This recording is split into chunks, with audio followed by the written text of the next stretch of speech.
Josh, welcome to Real Vision. You are one of the first people who actually taught me what an NFT was. I think your willingness to educate people is felt by the masses in the world of NFTs. So I knew from the get-go I had to have you here, especially for this week where the floor price of one Bored Ape Yacht Club Ape is 50 ETH plus. And this week, I think it's 392% up. That's incredible. Welcome to Real Vision. Thanks for having me. So it's a pleasure to have you here. I think we need to do a little bit of how it all started and how it's all going. So tell our viewers a little bit about yourself and how you got into the world of crypto. Yeah, I first heard about crypto years ago and experimented it with I made a few purchases and even like minted or bought some crypto kitties back in the day, I guess 2018.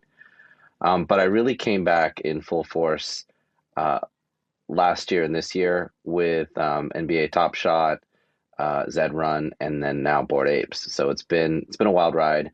I joked the other week at NFT NYC, like how it started was my like corporate headshot as a like marketing consultant, and how it's going is now like my Bored Ape and the full degenerate look. So it's been a journey for sure.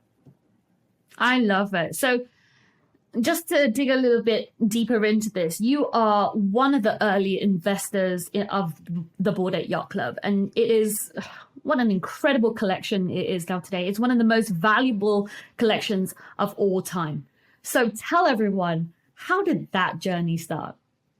Yeah, I mean, I don't want to take too much credit. So much of it was just accidental luck. I happened to mint a Bored Ape the first night that it was available, and I saw this, ape cartoon picture come through my Twitter timeline. And I had been investing or collecting NFTs at the time, and I decided like, oh, that looks fun. I went to the website and I noticed that it was a social club. The art was fun. It reminded me of like the Ninja Turtles or something from my childhood. And I wanted to be part of this like NFT social club and see kind of if we could build a community together. And I looked at the rest of the roadmap, and there were some other things like a YouTube channel with like lo-fi music, and that didn't, particularly stand out to me. But it was at the time, say $250 after gas, and I just decided like, okay, I'm just gonna mint this thing. I posted it on my timeline. It was like, hey, I bought this thing because it has a social club. Good night, and I went to bed.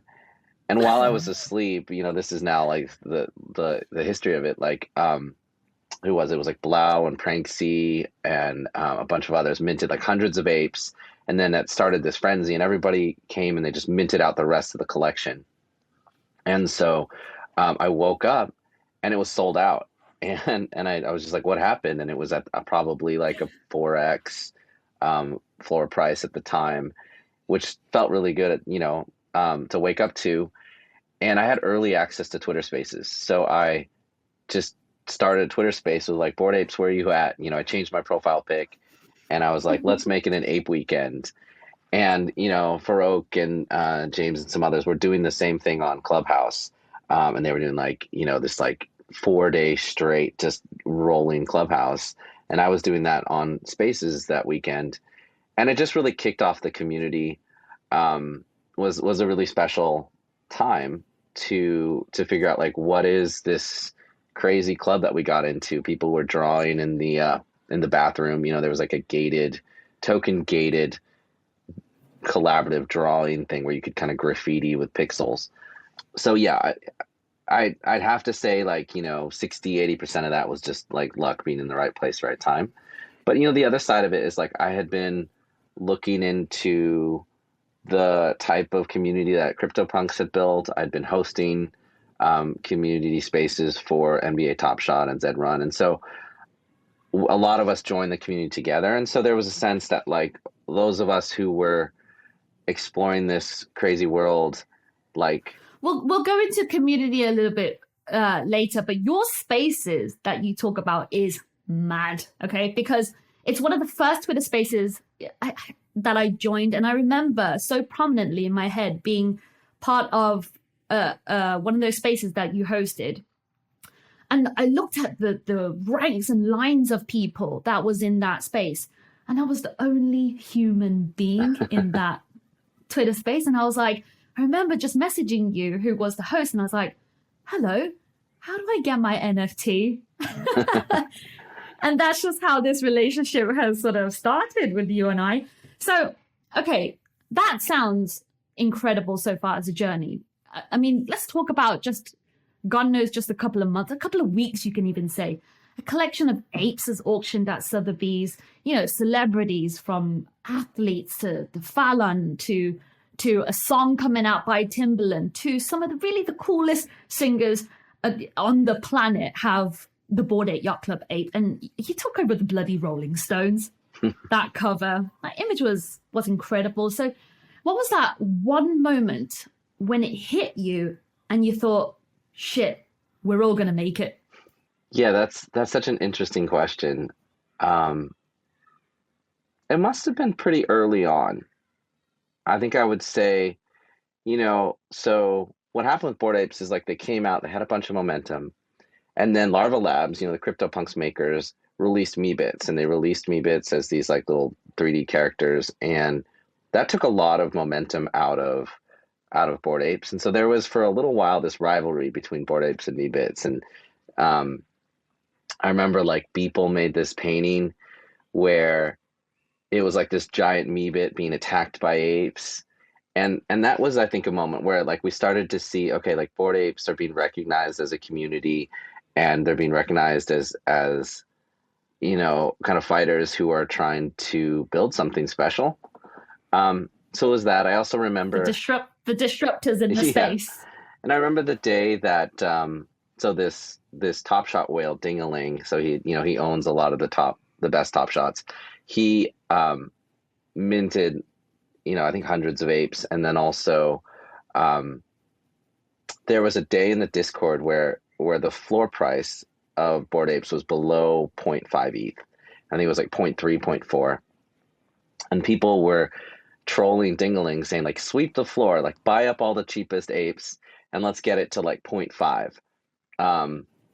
And somehow they just like convinced him, which worked out really well for him. And so he bought up, I think it was like 20, 25 apes all the way up that were listed from 0.3 ETH to 0.5 ETH. And basically he set the floor to 0.5, and then it really just took off from there. I mean, now we look back and it's like anybody would love to have an ape at that entry point.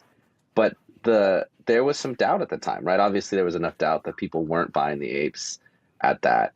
And so Ding-a-ling actually took the collection of apes that he swept the floor with, and he immortalized them into like a fractional, you can own a piece of those apes, and he hasn't sold any of them. So that was a moment where it's like, oh shoot, Ding-a-ling. Yeah, like here goes the rocket. So Ding-a-ling, Beeple, like some of those moments, there was a late night where LaMelo Ball, the NBA player, like came into the Discord, and he bought it. Like people convinced him to buy an ape, and he was like showing it off. And Steph Curry did that, a month or two later. So moments where like people that we admire in culture, like deciding that they wanted to join this community. Wait, so these people just flow into the Discord channel? Well, they'll sometimes like they'll get an ape and then they'll like come hang out in the Discord and post a photo and just be like, I'm here. And there's always a moment for the apes. Like a lot of us are basketball fans. Like when Steph Curry joined the Apes and we found out about it, it was just like this really celebratory moment because it's backwards, right? Like we were just a bunch of nobodies who joined this community together, and we built, with the help of BAYC, like created something that was so attractive that we have some really cool people who are doing some cool stuff out in culture, deciding that they want to be a part of it. So it's kind of like, the people got there first, and then now, some of the tastemakers are now deciding that they want to be part of it. But